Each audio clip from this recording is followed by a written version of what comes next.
very important topic to discuss. Autism. What do you know about this health condition, and how can we create a support system for children with autism to grow to their fullest potential? We have in the studios a mother who, because of her continuous support for her child, you could term an expert in this area. Madam Mary Amwakufo. Ma'am, good to see you. Good to see you. Thank you so much for making time. Mary has got a very brilliant 15-year-old girl. She's Nanaya Akufo, and she's a model. Pretty shortly we'll play a clip of what she does. Ma'am, welcome to the show. Thank you. For the people who are out there and don't really understand the health condition called autism, what is it? Thank you very much. So, autism, it's a neurodevelopmental disorder that affects children before the age of 3. And usually for people that have autism, there are deficits in 3 main areas. Communication. So you would expect a child who is 3 years to communicate to you, and you may have a child with autism who may not be communicating at 3, or you would have a child who has difficulty socializing with the people around him or her. And then you'd also have a child who has difficulty making meaning of the world around them. And we also have some children with what we call sensory issues. So I think that as we go on to discuss this, we'll see some of these things in Naya. So we are all here. I'm looking at your face, you're looking at me, we are relating, you're looking at me, we're taking turns with the conversation. You would notice that she's kind of not really with us. She's kind of in in her own world.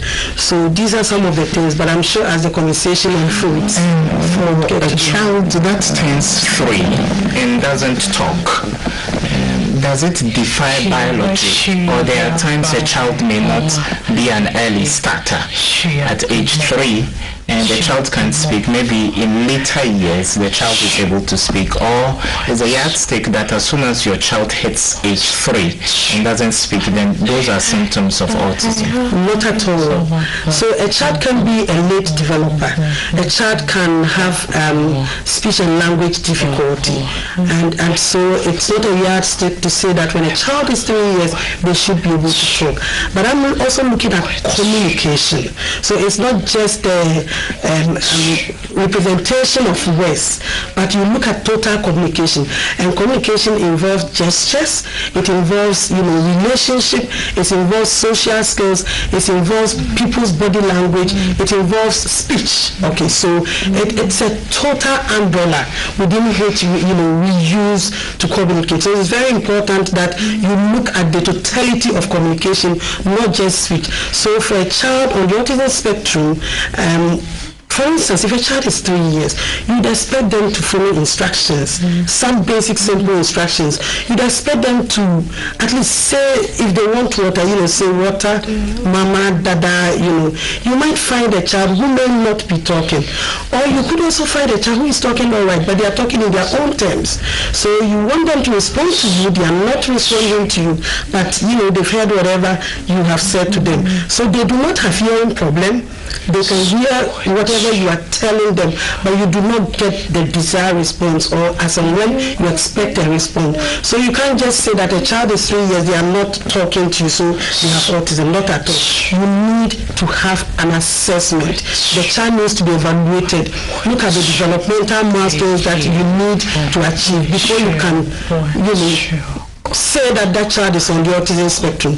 So for instance, if a child is 2 years and they are not crawling, you know that there's mobility issue, okay? Because a child at 2 should at least be holding things, standing up, probably taking their first or second step, you understand? So if a child is at 2 or 2.5 and they are not walking, something isn't right. Sometimes if a child is at 3 years, they can hear what you're saying to them, but the understanding of it may not be there. They are not responding to you. They are not responding to their name. They are not following basic simple instructions. They are not paying attention to people around them. So they are all over the place. Some of these things you may want to really pay attention to and do further investigation to see what is the cause. When Nanaya came into the studio, she was helped onto the set. And for a moment, I felt she was just a regular young lady, well-dressed, pretty, quite cognizant of the things and the people around her. Is this condition hereditary or is it a postnatal condition? I would not like to go too much into the medical aspect of it because I'm not a doctor. I can only talk from a professional. You are her mother. She came from you. Exactly. And so does the family have a history of autism? Or this is the first time? This is the first time. In fact, it was a completely new thing to me. I've never heard of it. I haven't seen a child with autism. I was embraced with one. And before Nanaya, you had regular births. Yes. She has older siblings that are regular. I have two. Yes, that are regular. Thank you for using the word regular. Yes. So I have a boy of 20 years. Developmentally, everything was all right. I have another one. Everything is perfect. He spoke when I expected 1.5. And even with Nanaya, she started talking. I remember very well. So observe again. She's still in her own world, saying things to herself. Only God knows what she's trying to say. So that's it. You'd expect that she'll be part of the conversation. But people with autism recognize and utter sound. But making meaning out of the sound is what is a challenge. You would reckon. For some of them. Okay, for some of them. For Nanaya, if you see her speaking to herself, it's a way of distracting herself from. There are a lot of lights here, and she's very hyper to the light. So it's sensitive. You see the way she's observing, looking at it. At first, she would have even covered her face from the light. So this is something she does naturally, to block herself from having to concentrate too much on the things happening around her. You'd observe a lot as the conversation unfolds. So I would move on because ours is quite a superstitious society. Exactly. And maybe when the family experienced the issues you have currently with Nanaya, the first person they would have spoken to for a Christian family would be a pastor, and for a Muslim family, an imam, to exorcise, to purge the family of any evil spirits. Do you think it is spiritual? I don't think so. This is, purely a medical condition. It's you Africans, things that you can't really find because of it. We know we are very superstitious, but with autism, it's purely a medical condition, and it can happen to anybody, regardless of the race, the color, the age, regardless. It's a medical condition. And Nanaya is a very brilliant young lady. She models at the same time. Pretty shortly, we'll show you a clip of some of the things Nanaya does. Yes, so we'll show you the clip pretty shortly. And I'll ask you this question before we roll the clip. How was it like, nursing her, bringing her up, and all that? Were there any extraordinary things you had to do, or mothers that are thinking of the stigma attached to being the mother of a child with autism should not worry about anything unique with bringing up a child with autism? It's very challenging. Very, very challenging, and the work you have to do as a parent is enormous, quite a lot, and it's huge. I don't know how to describe it because this is a child who has so many deficits. And again, autism is a spectrum. There are some who are doing brilliantly well. Their IQ level is even above the average, but they would still have their difficulty in, other areas, of their life. For me, God blessed me with one that was cognitively very low. So for instance, she cannot identify her A to Z. She cannot write A to Z, neither can she write her name. So she shivers when she holds a pen. She hold the pen stiff? She can. Just that she has what we call intellectual disability, so it's very difficult for her to even identify what A is from B. Yes. And that is what makes it very difficult because it's not a physical disability. So look at her again on the outside. Hello, Nanaya. Hello. How are you? How are you, Nanaya? I'm fine. Okay, so now she responded probably out of performance, but you notice that the eye contact wasn't there. I'm sure you noticed that. So there are some children on the spectrum who are cognitively very good. They do excellently well. They may have deficit in their social skills, or attention and listening, or other areas. And there are some who are also cognitively very low, like my daughter. So learning becomes a challenge. But whatever it is, you need to find ways of supporting it. And that's why the challenge comes, because our classrooms in our schools are built up, or the teachers train. I'm a trained teacher. Yeah, we'll come to the education. We'll come to the education aspect pretty shortly. A child should be able to say, "Mommy, I want to poo-poo." Exactly. Or "I want to do number 1 or number 2. So bringing her up, what communication tools did you adopt so that she wouldn't soil herself while the visitors were around and other things? Potty training was very difficult. Very, very. It took us 9 years to potty train. 9 good years. So that basically means that before 9, 8, she was still in diapers. And when you have to do with a pool of a 2, 3-year-old, it's okay. Not 5 or 7 or 8. So potty training was very difficult. And it's also a challenge for a lot of the children on the spectrum, for parents to potty train their child. It's not just potty training also, but also what means of communication do you use with your child? So the parent would have to basically observe a lot your child, because every behavior that she exhibits has an intent of communication. So what is she trying? If she's throwing tantrums, going up and down, or pacing, what is she trying to communicate? If she's flapping her arms around, what is she trying to communicate? If and then you'd also have to guess, is she in discomfort? Is she sick? Does she need something? Is she hungry? How do you, in a world that we are so much used to using words, how do you understand some of these things? So then it comes to you, the parent, really, whatever it is, getting yourself educated. Before this was the first experience you had. Earlier, 2 prior births were regular.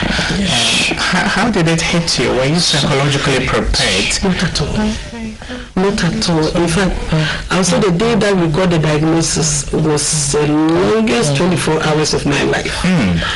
But before that, I had this friend, a white lady who had visited, and I was a teacher at the time, and this is what hits me so. If at that time I didn't even know anything as a teacher, what would you make of somebody, who it was very difficult? And she was just being with us for I've gone to hospitals, they say, "Oh, I'm just a worried mom.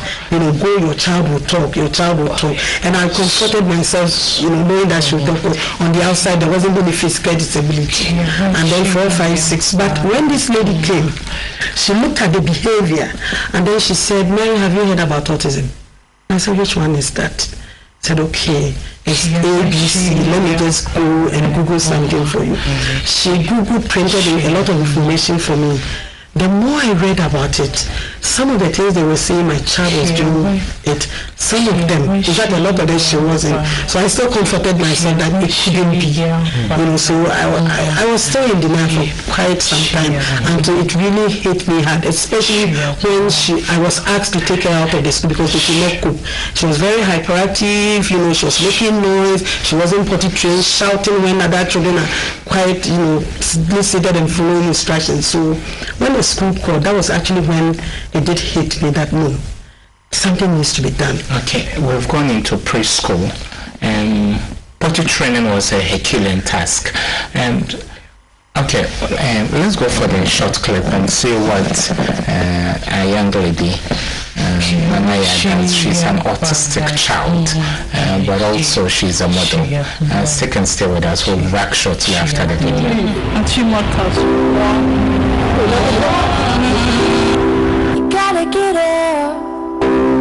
You gotta get up and make a move, 'cause the world will never see you. They don't really care what you're going through, so you gotta show them, baby. You gotta show them the real you. You gotta give them what you got. No, don't let them see what you're not, 'cause you are strong. You are worth beyond 1,000 reasons.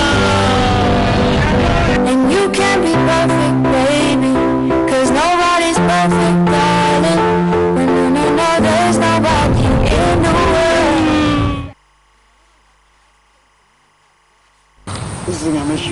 Look at mommy's face. Look at mommy's face. Brushing. Nana, look. Brushing. It's difficult. Nana, look. Brushing. Brushing.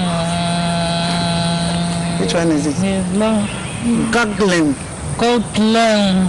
I know a thing. Wait, I know a thing. Nana, look. Dancing. Dancing. Where do you know? Where are you?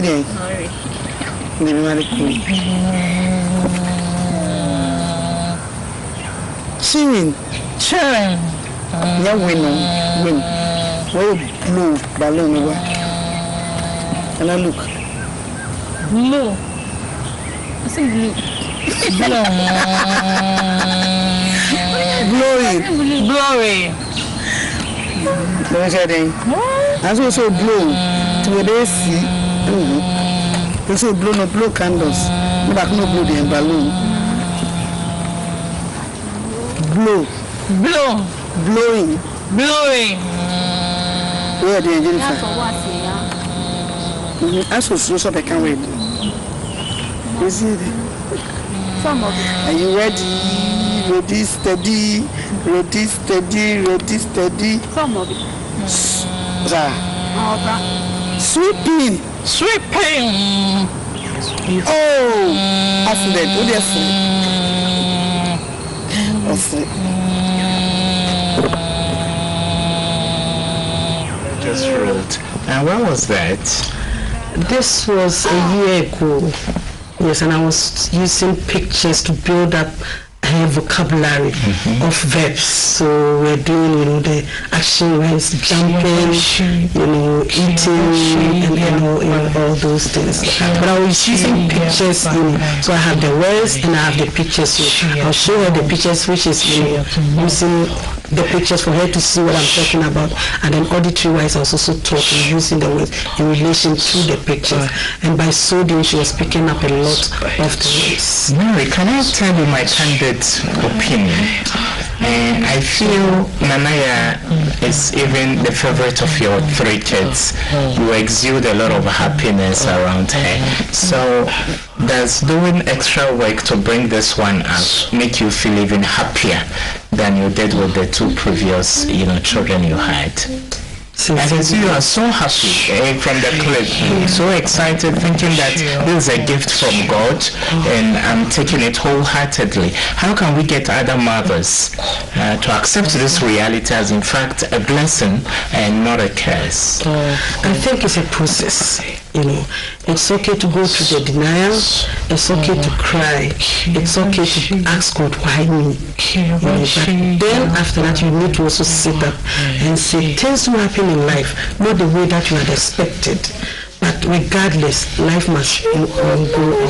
And I always comfort myself with the fact that if I say it's difficult for me, how much more here? She doesn't have any friends. Think for a moment, we are social beings.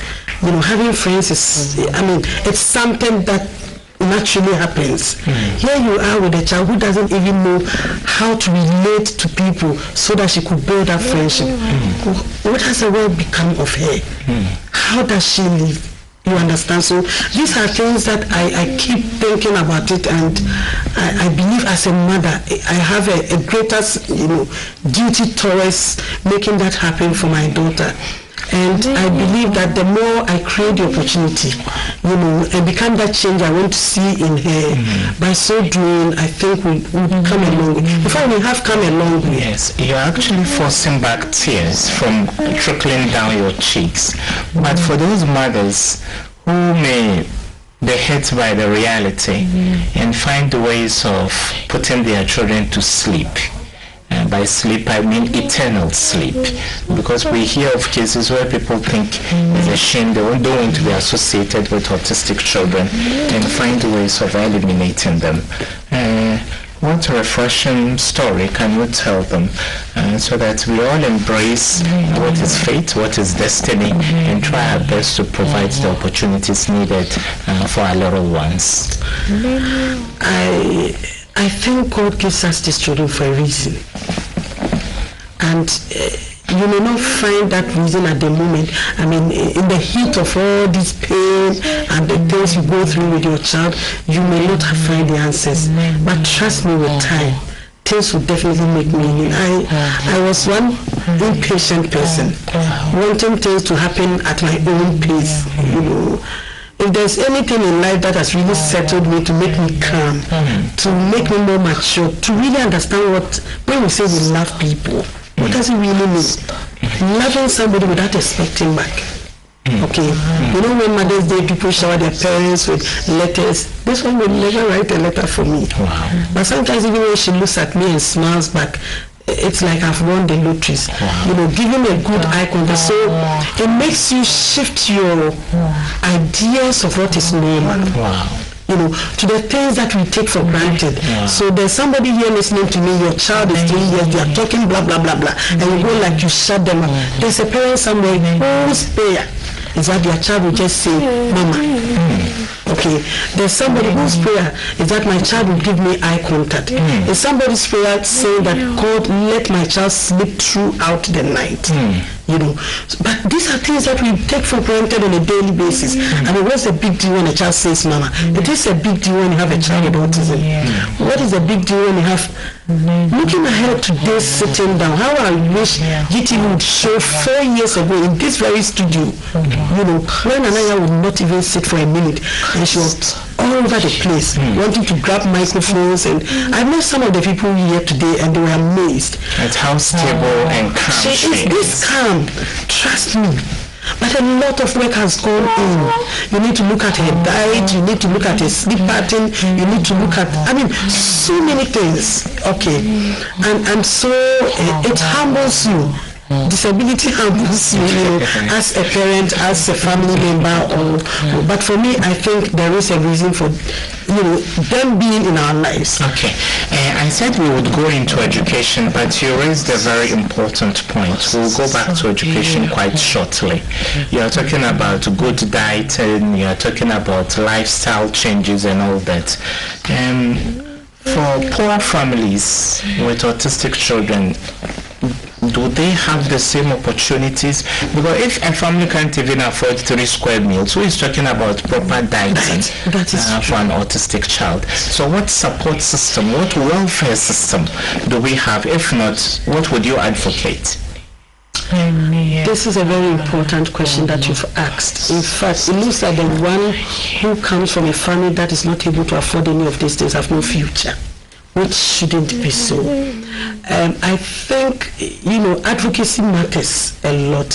When we're able to advocate, then we get some of the support that we want. Unfortunately, for parents of children with neuro issues or children with autism, if we are waiting for Nanaya to go on TV or maybe write what it is to live with autism, probably it may not be now. Therefore, the parent becomes a voice for that child.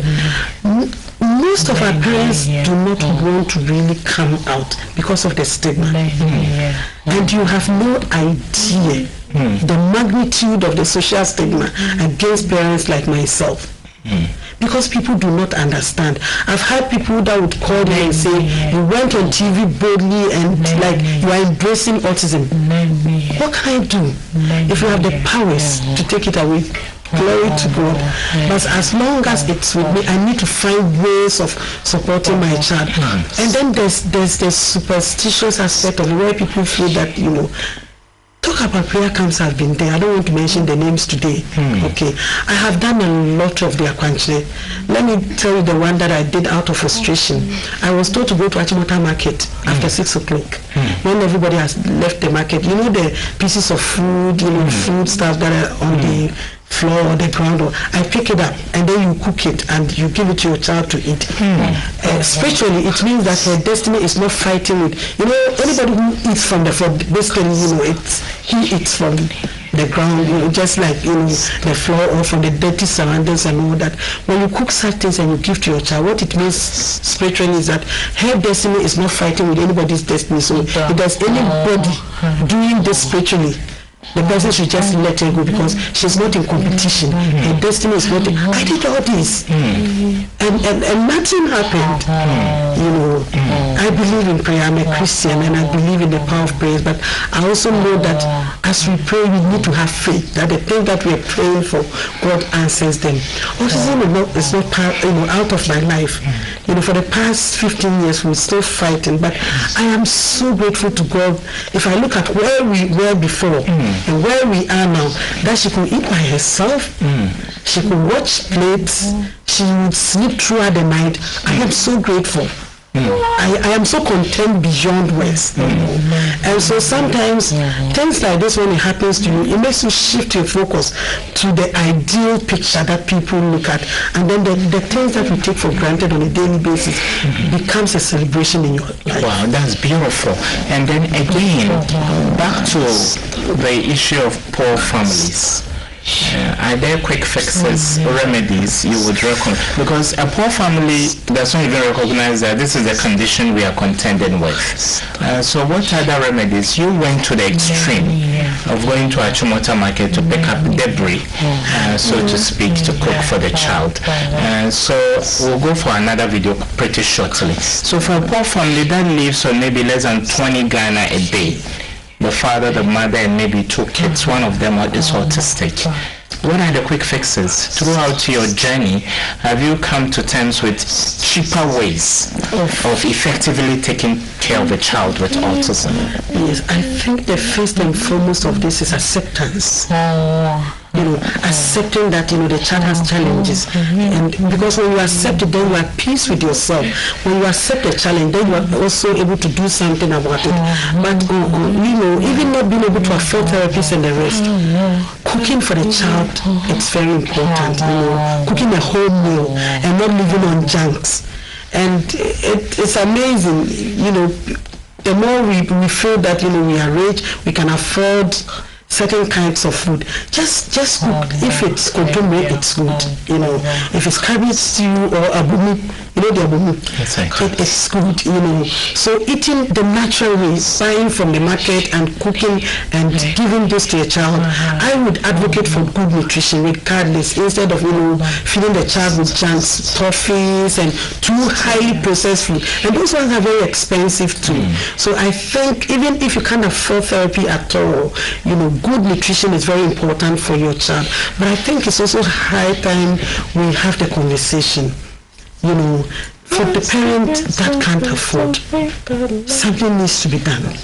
I am thinking, for instance, national service personnel. There are a lot of these centers that are being started by parents, but we may not have the money to pay for the therapist, or we can do training for them, do orientation for them, when they know what to expect. Can some of these national service personnel for 1 year be posted to some of these centers, so that parents don't have to, if at the end of the month I have to pay staff, then it becomes difficult. But if I have people there that are being paid by the government, or enjoying their salaries from the national cake, can these people be there so that the parent who can't afford anything at all can at least bring the child without having to pay anything, so that they can go find something to do? By end of the day, they can't pick their children from the center and go back, because it's very expensive raising a child like this. You have to look at nutrition, speech therapy, occupational therapy, you're looking at biomedical intervention, sensory integration. It's one child with tons of therapists to make one progress. How many people can afford this? Maybe my producer will raise people within the educational sector on the line, so that the National Service Secretariat, if we have, but the point also is that how many of the tertiary institutions have such specialized education? and then when you go to University of Education, whenever are teachers trained, taking into cognizance that there are, pupils or children with special needs. All of these needs to be discussed. But have you made any overture and opened any channel of communication with social welfare? On a personal basis, no, but let me put this on record that something is being done. For instance, autism education is part of the curriculum in training colleges now. And we thank God for organizations that like Ghana Federation for the Disabled, Inclusion Ghana, which I am an advocate on Inclusion Ghana board, So a lot of noise has been made. We are trying to have parent support groups where we can advocate and, we have sit-down conversation and say, look, it is time that before they didn't even recognize intellectual disability or persons with intellectual disability as part of disabilities, okay? But now the conversation has started. We are still not there yet, but I am hopeful. I am hopeful. So most of our training colleges are now, studying autism as part of, because it's truly a new issue. It's a new developmental issue. Not just autism. We're looking at cerebral palsy. I don't know whether that is in the curriculum, but for autism, I know for sure. Okay, and we go for another, clip. When we come back, we'll discuss how to fight against stigmatization of autistic children. Stick and stay with us. We'll be back shortly.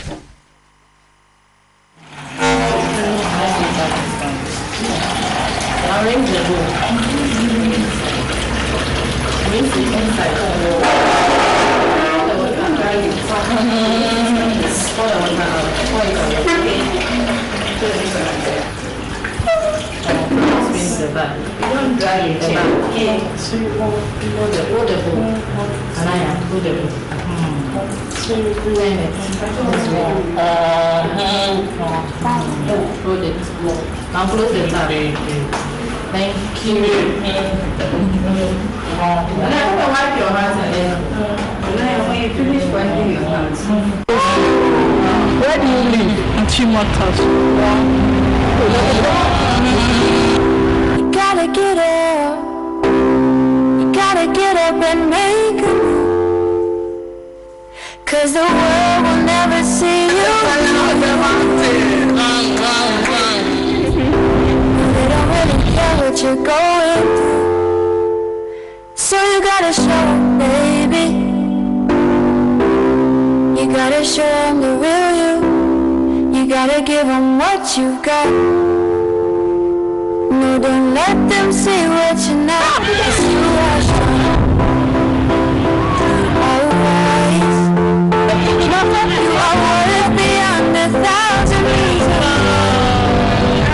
And you can be perfect, baby, 'cause nobody's perfect, darling. No, there's nobody in the world. Pictures. And Nanaya Kufo, a model and also an autistic child. She's only 15. And then her mother and an advocate, and Mary Amwa Kufo. And ma'am, thank you so much. Very beautiful pictures, especially those from home. So what were you doing in the kitchen? Okay, so we're teaching her what we call self-help skills. Okay. For me, if my daughter can be a lawyer, a doctor, whatever they do. No, she can even be greater. Don't worry about it at all. So I am looking at what we call self-help skills or adaptive skills. Things that she can do for herself so she doesn't become too dependent on other people. So she being able to eat by herself, washing her plate when she's done eating, being able to make simple basic requests like I want to water, which she does perfectly. I want to use the washroom. Just have a form of communication, but more importantly to teach her things so that she's not just sitting at home doing nothing.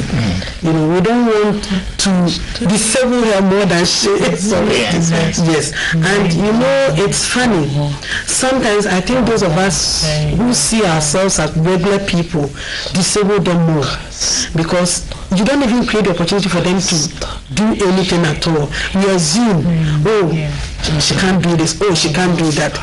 Nanaya can do a lot of things, but you're not going to get her to achieve it within the time frame that you set for it. So for the washing, we've been doing it since 3rd September. Okay. She's still not perfect yet. We are 3-4 months. So she can't finish up washing a plate. Exactly. She can't do the dishes. Yes, exactly. There's somebody very close to her. Okay. This might take maybe 6 months, maybe 1 year. Wow. But it is okay. So they are slow learners. Some of them. Some are extremely good and very fast, but some are also, it's difficult. It takes time for things to sink in. Sister, Okay, so we'll open the phone lines pretty shortly. You may write down the number. The number you can reach us on is 0302 786 571 0302 786 571. What do you know about autism? What personal experiences do you have within your family or your nuclear or extended family, and what kind of advocacy can we do so that we provide equal opportunities for children with an autistic condition? Mary, we'll come back.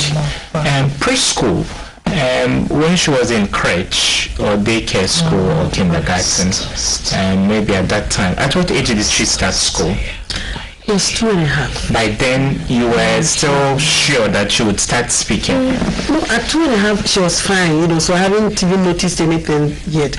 It was just after 3 that I saw my child was requiring to herself more. She was looking at things from the corner of the eye. She was flapping her arms. She would not respond to her name. She wasn't sharing her toys. She would run around, very hyper. Seeing all this, and then I compare her to my other kids. And I'm also a teacher, at the primary school. I see other kids who are not doing so. Where is this weird child? What is happening to her? But autism was, it didn't cross. You were talking about having a conversation. At which level did the school kick her out? But don't mention the name of the school. No, I won't. No, I wouldn't do that. I wouldn't even say they kicked out, kind of. They are very nice, and so they call you nicely, and we don't take, we have what it takes.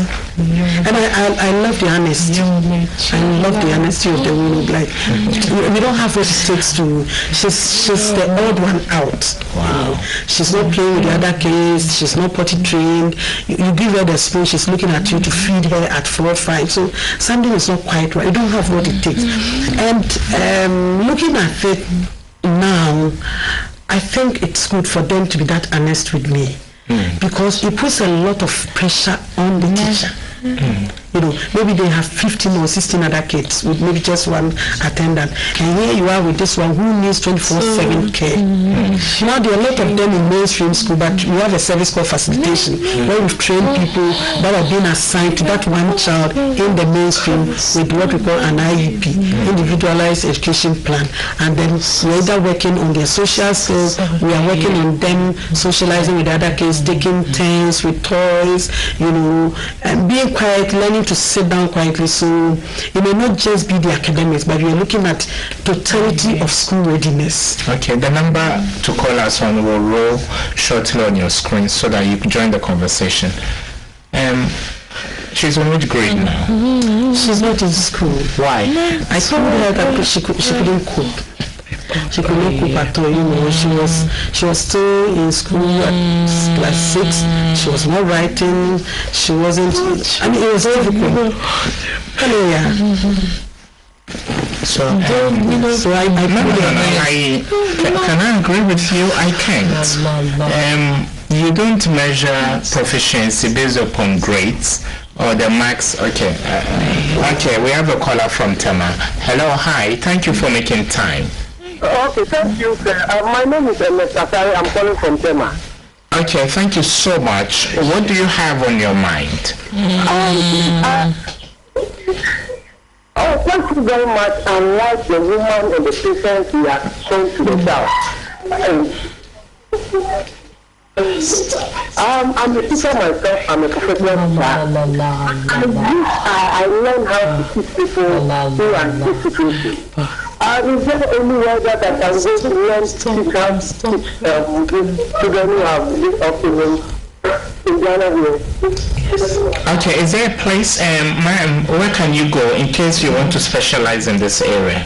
Okay, so we have places now. You can go to the Autism Center at Kokomili. Okay. I'll put the numbers out. You can get the training there. You can go to the Speech and Hearing Center at Hachu. We also run the training. I run training myself. There's also Eugenics Education Complex, which is in East Legon. They do the training. So there are a lot of places that you can get training now. Yeah. So in terms of outreach and advocacy, many Morganians have got to know that this is a normal condition and we can live with it. You may also share your thoughts with us by phone. I said I didn't agree with you, and the reason is that you don't allow teachers to tell you she can't cope with math, she can't cope with English. Will she be home for the rest of her life? You could still let her go to school. Yes, but I know it's sad a lot of our children are not able to go through the public schools where it's affordable. So I don't want to mention the name of the school again. There are 2 schools I've visited this week that had 89 as the enrollment in one class. So if you have a child like Nanaya there, but they there are also looking schools at with the smaller resources. classes. Schools with smaller classes, ma'am. Yes, but I you're was looking at so enthused resources. from the beginning, your patience and all that. You don't pull a girl out of school.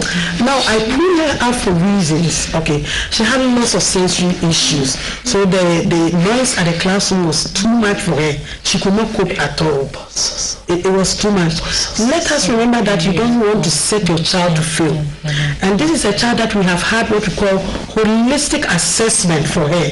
So we've done assessment for her emotional skills. We've done assessment for her cognitive skills. We've done assessment for her sensory needs, and then we did an assessment for educational interventions. All this we scored under 10. Okay, wait a bit. Hello, your name and where you calling from? Hello, Hayford. Hello. Hayford, I got your name. So what do you have on your mind? Well, I have to say I'm very touched by the woman at the studio, and I may say that this kind of it's not known in the country. I mean, the first time I heard about when I was taking an education program at educational program in the ability University of Education, and I was really shocked about the things that this kind of technical. I think that it came for taking up the challenge, and I think the thing my heart is saying is very easy, and I want the video of our complete. Yeah, she's quite a talented child. Yes. God should bless her. Okay, thank you so much, Hayford, for your call. Thank you so much for sharing your thoughts on this. Ma'am, maybe you need to do everything. But I've set up a training, okay. So they say that in the absence of nothing, little is much. And then you want to be the change you want to see. I have set up a vocational training institute, for children who have developmental issues and learning disabilities.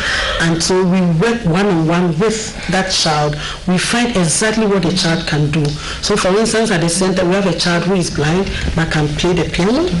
We have one who is so good in just helping, whatever that you're doing, she's just a helper. We have Nanaya who loves music. She loves to sing, she loves to wear nice clothes and model, And so we look at, we identify the skill in the young adult with autism, and then we iron that out. They've done some beautiful work. You just have to come and visit and have a look at what they can do. At what point did you discover she could model? I think when she was around 14, I noticed she had a good complexion. And, I love her eyes. For me, her eyes speaks volumes to me. So I looked at her and I'm like, what can I do with it? So I bought myself a professional camera. The E series, quite an expensive one. So I got that one, and then I started for every day for 1 year, 2 months. every day I'll just say, Nania, look at me, give me good eye contact, smile, say cheese, you know, and then we kept on every single day. And I like to document. I like to document her progress. So I have videos of her when she was 6 years, you know, running around. I have videos of her at 8, at 10, and they are all on the internet. You just have to Google. But I also just wanted to give people hope. Like, you know, it's not going to be like this. You cannot predict ahead of time what a child can be or can't be. But you need to also put in the right interventions. You know, we've done quite a lot, and we keep sharing that with parents. Just before I walked in here, we just had a parent meeting. You know, that parent were really talking their heart out. And I wanted to say that you are your child's best therapist. You are your child's best resource. At the end of the day, you have your child's interest at heart. All the others will come in. Therapists will go. House helps or nannies will go. Teachers would go. You remain in your child's life forever. You cannot afford to sit on the fence and not do anything. And when you begin to advocate for your child, people move from sympathizing with you to seeing the ability, and that's extremely important. You understand? If through the life of Nanaya I can let people see that there's something good even in that child that we say is disabled, then I have done something. I may not be there forever.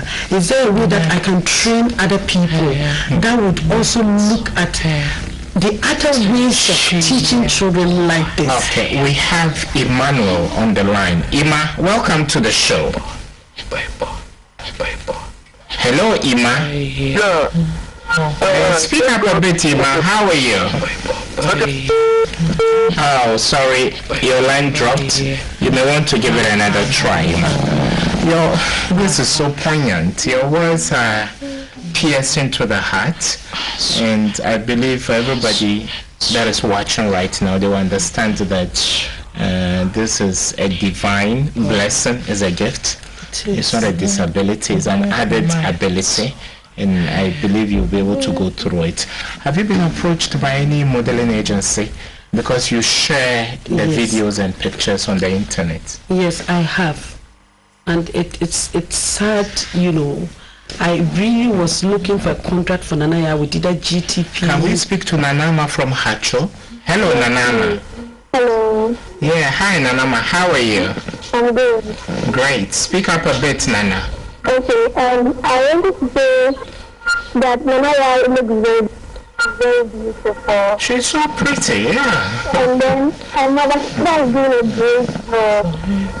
Mother is doing a great job. But I disagree with what you are saying to you mean with the bit on pulling her out of school? Yes. You see, you have to in a class of let's say 86 students, she needs constant attention. She needs constant attention. Yes. She needs constant attention. And then you don't expect that the people give her that major attention to get it. Because each and every one of the children has to be given equal attention to kids. They get it. So you can't say that you don't disagree with her for bringing her out. And she's training her educationally in the house too. Okay. I think Nanama actually agrees with you. She doesn't agree with me that I think it's not a good idea to pull her out of school. Nanama, thank you so much. We appreciate your call from Hacho. Thank you so much for making time. We are reaching the dying embers of the show. I will ask you this one. The modeling agencies, you say they call, the girl is pretty, can you come to the office, then you tell her her condition, tell them her condition, then they pull out? No, not at all. Not at all. Can we make this vulgar call our last call? Yeah, hello? Yes. Yeah, hi, welcome to the show from Bolgatanga. Yes, thank you. You're welcome. And speak up a bit, my lady. Please, I want to find out, is it a congenital condition that shows up as the child grows older? Because I heard your mother say she noticed the changes when the child was about 3 years old. Is it a condition that is inborn and shows up as the child grows older?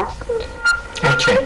And she's asking, just like other disability issues or special case issues?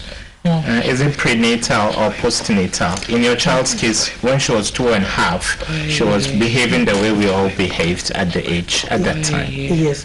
So usually now there are test tools, not laboratory tests. Okay. So there are behavior tests that they would observation, through observation and questionnaire, and so there's early diagnosis now, as early as 1 year, 2 months. And I can mention some of the things that you'd want a child to achieve by 1 year, 2 months, but you begin to see the symptoms around age 2, between 2 and 3.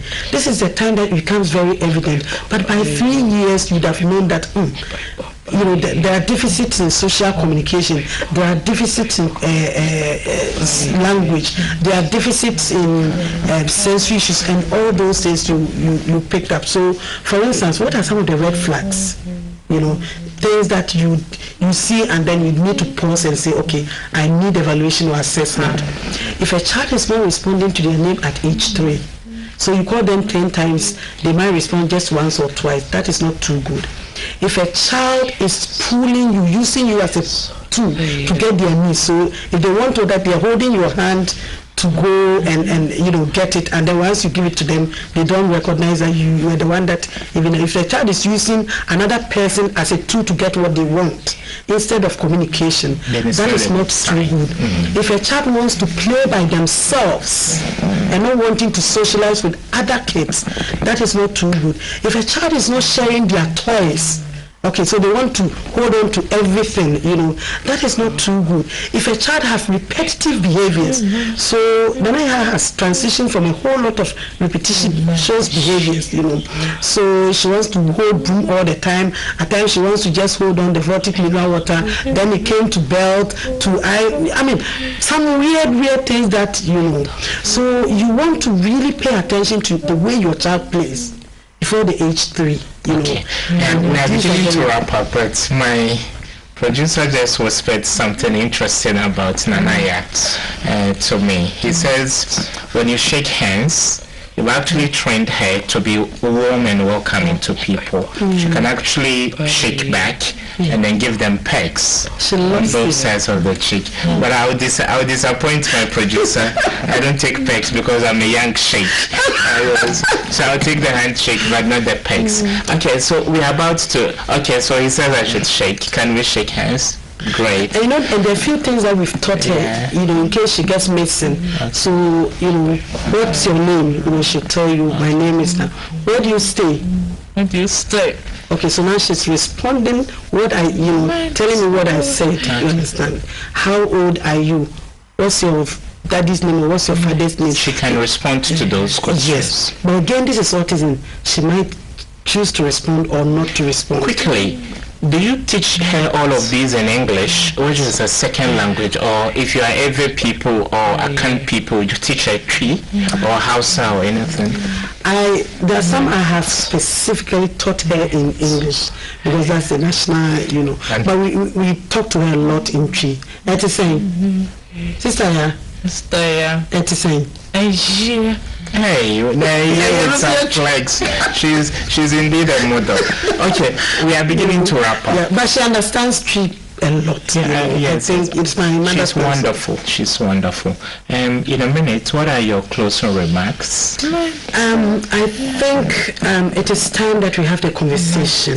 A national conversation on children with neurodevelopmental issues, autism, cerebral palsy, Down syndrome, and the likes. I would also want to encourage young parents, to pay attention to their children when they are growing up. Pay attention to their play. Pay attention to their communication.